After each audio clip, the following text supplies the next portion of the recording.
Amber Vinson received a round of applause as she left Emory University Hospital in Atlanta today.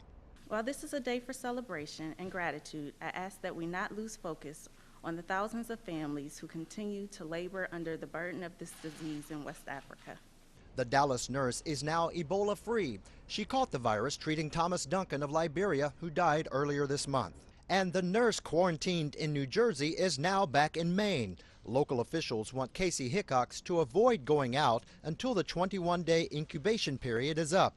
Her lawyer is trying to convince them that a day or two of quarantine is enough. The CDC has now updated its Ebola guidelines on healthcare workers returning from West Africa, classifying them into 4 categories. Workers who treated patients using personal protective equipment pose some risk, while those who had direct contact with bodily fluids are considered high risk. Officials will monitor for signs of infection, and there will be restrictions about going out and taking transportation.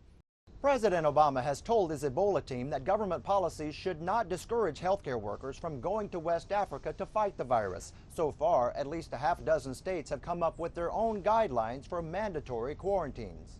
The White House says Ebola response coordinator Ron Klain has been working behind the scenes and is meeting with CDC officials in Atlanta this week. Craig Boswell, CBS News, the White House.